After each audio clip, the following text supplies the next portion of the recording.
اگر کوئی مسلمان ہے اور اس کا عقیدہ ٹھیک نہیں ہوتا اس کے پیچھے نماز پڑھ سکتے ہیں؟ مسلمان ہوتا ہی وہ ہے جس کا عقیدہ ٹھیک، جس کا عقیدہ ٹھیک ہے مسلمان ہوتا ہی نہیں۔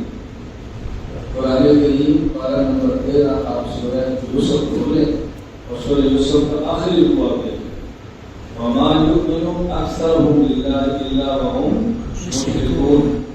قرآن کہتا ہے کہ اکثر لوگ ایسے ہیں کہ جو آپ سمجھتے ہیں مومن ہیں حالانکہ وہ مشرک ہیں۔ قرآن کہتا ہے مومن ہوتا ہی وہ جس کا عقیدہ ٹھیک، جس کا عقیدہ ٹھیک نہ ہو وہ مومن کیسے ہو سکتا ہے؟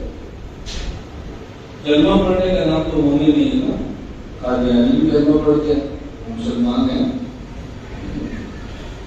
اس لیے یہ بات غلط ہے، مسلمان ہو عقیدہ ٹھیک نہ ہو، جس کا عقیدہ ٹھیک نہ ہو مسلمان نہیں ہوتا۔ مسلمان وہی ہوتا ہے جس کا عقیدہ ٹھیک ہو۔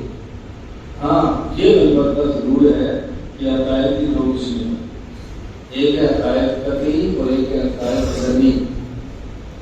جس عقیدے کی دلیل قطعی ہو وہ عقیدہ بھی قطعی ہوتا ہے اور اس کا انکار کرنے سے بندہ مسلمان نہیں رہتا، اور جو عقیدہ ظنی ہو، جس کی دلیل ظنی ہو وہ عقیدہ ظنی ہوتا ہے، اس کے انکار کرنے سے بندہ مسلمان تو رہتا ہے لیکن اہل سنت نہیں رہتا، اہل سنت نہیں رہتا۔ اگر مسلمان نہ ہو تو نماز اس کے پیچھے نہیں ہوگی، اور اگر اہل سنت اور اہل بدعت ہو تو پھر اگر اس امام کو بدلنا آپ کے اختیار میں ہے تو آپ کی نماز نہیں ہوگی، اگر آپ کے اختیار میں نہیں ہے تو پھر مسئلہ ہے۔